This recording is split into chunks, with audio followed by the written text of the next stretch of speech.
Hello my dear student. तो बच्चों आप सबका स्वागत है। तो बच्चों हम लोगों ने नया चैप्टर शुरू किया है physical change and chemical change, जिसमें हमने पिछले वीडियो में बात किया था फिजिकल चेंज के बारे में। तो बच्चों फिजिकल चेंज क्या होता है कि जिस चेंज को हम रिवर्स कर सकते हैं या जो चेंज टेम्पररी होता है उस चेंज को हम फिजिकल चेंज कहते हैं। जैसे हम पानी को क्या कर सकते हैं, बर्फ़ में कन्वर्ट कर सकते हैं, या पानी को हम क्या कर सकते हैं, वेपर में कन्वर्ट कर सकते हैं। उस पानी को फिर क्या कर सकते हैं, हम बर्फ़ को पानी में कन्वर्ट कर सकते हैं और वेपर को फिर पानी में कन्वर्ट कर सकते हैं। तो इस तरह के जो चेंजेस देखने को मिलता है, इस चेंजेस को हम लोग क्या कहते हैं, फिजिकल चेंज कहते हैं। इसका मतलब हो गया कि इसका जो इंटरनल स्ट्रक्चर होता है ना, उसमें कोई चेंजेस नहीं आते हैं। इसके जो कंपोजिशन होते हैं उसके कंपोजिशन में कोई चेंजेस नहीं आते हैं। तो इस तरह के चेंजेस को हम लोग फिजिकल चेंज कहते हैं। अब इसमें कुछ उसके करेक्टरिस्टिक्स बच गए थे, तो आज हम उसके करेक्टरिस्टिक्स को पढ़ते हैं। तो सबसे पहला हमारा करेक्टरिस्टिक्स है वह यह है, during a physical change only physical property of the substance is changed। First point क्या करा है कि during a physical change only physical property of the substance is change. उसका सिर्फ और सिर्फ क्या होता है, फिजिकल प्रॉपर्टी चेंज होता है। फिजिकल प्रॉपर्टी मतलब उसका स्टेट चेंज हो जाएगा, जैसे सॉलिड से लिक्विड में बदल जाएगा, आपको उसका आकार चेंज हो जाएगा, बड़ा से छोटा हो जाएगा। तो सिर्फ इस तरह के चेंजेस आपको देखने को मिलेगा, उसमें कोई केमिकल चेंजेस नहीं मिलेगा, मतलब कोई नया चीज का निर्माण नहीं होगा। ठीक है, तो आप सेकेंड पॉइंट में लिख सकते हो, during a physical change no new substance is formed. कि इससे कोई नया सबस्टांस का निर्माण नहीं होता है।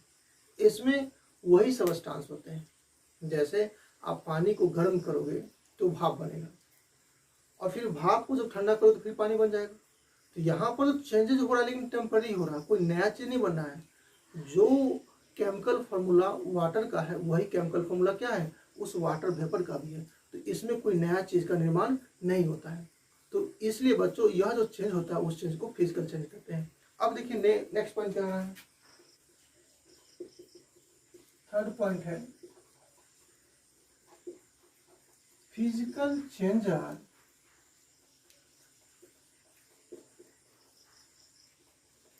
Temporary and irreversible. Third point क्या है, physical change are temporary and irreversible.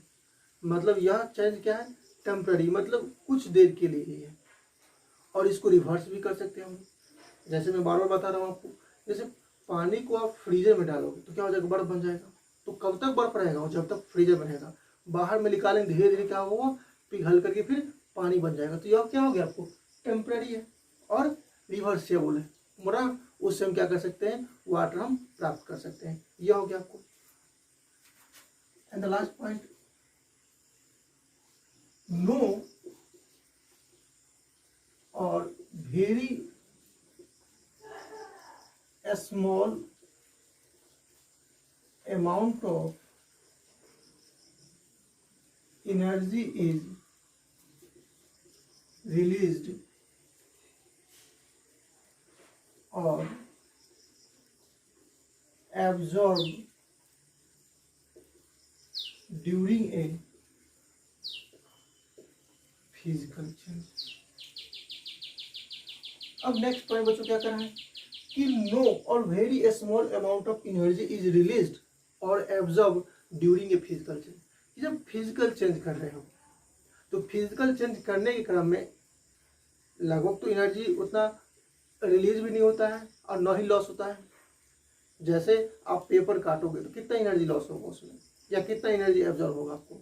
इसी तरह से जब पानी को आप फ्रिज में डालोगे तो कितना एनर्जी रिलीज होगा एब्जॉर्ब होगा, तो कहीं बहुत कम मात्रा में होता है।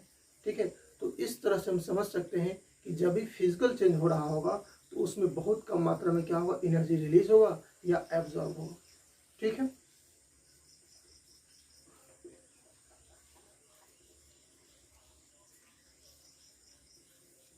बच्चों केमिकल चेंज को समझने से पहले सबसे पहले हमें जानना होगा कि केमिकल प्रॉपर्टीज क्या है।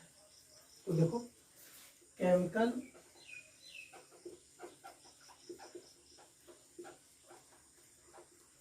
प्रॉपर्टीज, अब ये रासायनिक गुण क्या है। तो देखिए, कड़ा कि जो कोई भी सबस्टांस है जो उसका इंटरनल प्रॉपर्टी होता है, इंटरनल प्रॉपर्टी मतलब क्या, कि वह किसी दूसरे सबस्टांस के साथ रिएक्ट करके क्या बनाता है। जैसे है ना, कार्बन है, ऑक्सीजन से क्रिया करेगा तो क्या बनाएगा वो, तो ऑक्सीजन से रिएक्ट करके वो कार्बन डाइऑक्साइड बनाएगा। इसी तरह से आयरन है, आयरन भी ऑक्सीजन से क्रिया करके क्या बनाएगा, आयरन ऑक्साइड बनाएगा। तो इस तरह के जो अलग अलग तरह के सबस्टांस है वह किसी दूसरे सबस्टांस से रिएक्ट करके क्या बनाता है, यह जो प्रॉपर्टी होता है, यह प्रॉपर्टी क्या कहलाता है, केमिकल प्रॉपर्टी कहलाता है। तो देखो, the chemical property of the substance is the chemical reactivity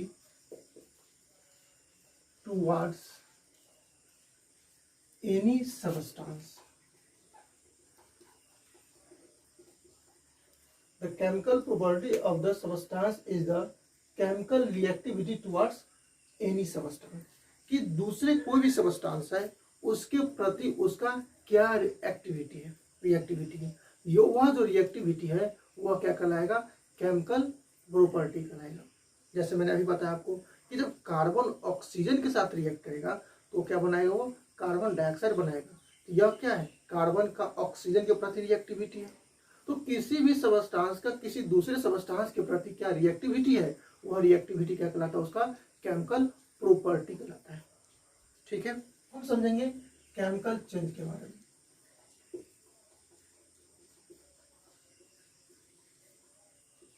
क्या करेगा, और change in which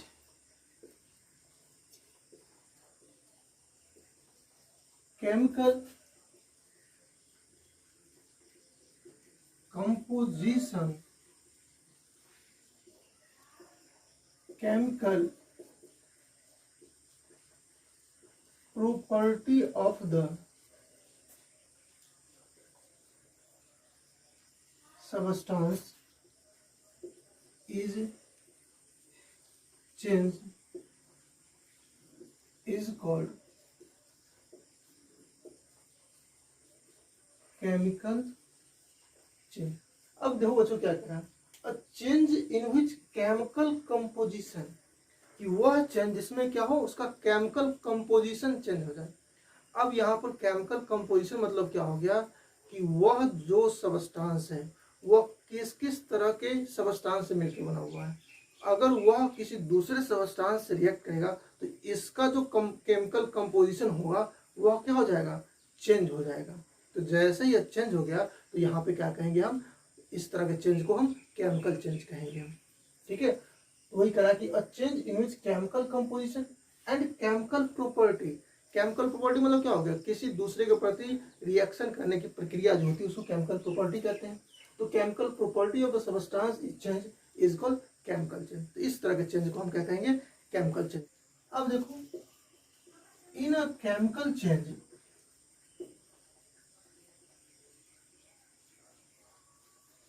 one or more new substances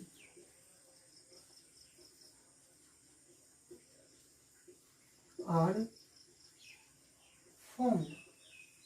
क्या कह रहा है कि जब भी कोई कभी केमिकल चेंज होगा तो उस केमिकल चेंज के में क्या होगा, आपको एक या एक से ज़्यादा तरह के नए सब्सटेंस का निर्माण होगा। जैसे आप देखो कि जैसे आप कागज़ को जलाओगे, कागज़ को जलाओगे तो इसका मतलब क्या होगा, कागज़ में क्या होता है, कार्बन पाए जाते हैं।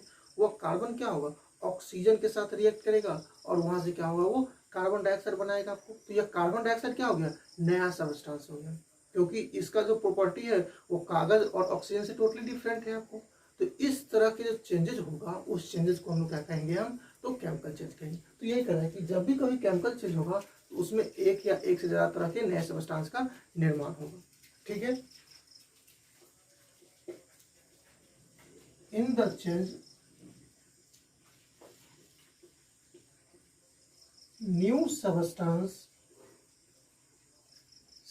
are formed which cannot be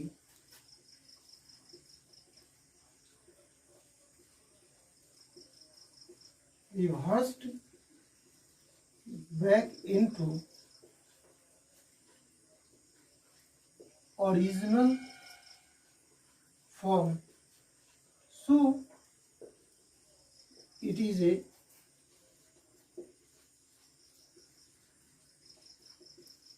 irreversible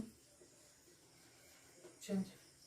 अब नेक्स्ट पॉइंट क्या रहा कि यहाँ पर जो न्यू सब्सटेंस बन रहा है उस न्यू सब्सटेंस को पुनः हम उसके जो पुराने रूप था उसमें इसको बदल नहीं सकते हैं। जैसे मैंने अभी बताया आपको कि जब कागज को आप जलाते हो तो क्या निकलता है, वहां से धुआं निकलता है, कार्बन डाइऑक्साइड निकलता है। तो उस कार्बन डाइऑक्साइड को क्या हम पुनः कागज में बदल सकते हैं, नहीं बदल सकते हैं। तो मतलब इस तरह के जो चेंजेस हो गया कि जिसमें जो नया सब्सटेंस बनता है उस नए सब्सटेंस को हम पुराने सब्सटेंस में नहीं बदल सकते हैं, तो वह क्या हुआ, केमिकल चेंज होता है। तो यहाँ पे हम बदल नहीं ना सकते हैं, तो इसके कारण से उसको क्या और क्या नाम जानते हैं, तो इरिवर्सिबल चेंज के नाम जानते हैं। यह क्या हो गया, इरिवर्सिबल चेंज, मतलब इसको पुनः अपने वास्तविक रूप में नहीं बदल सकते हैं। ठीक है, तो इस तरह हो जाएगी। अब इसमें कुछ एग्जाम्पल क्या है, तो देखिए एग्जाम्पल देखो,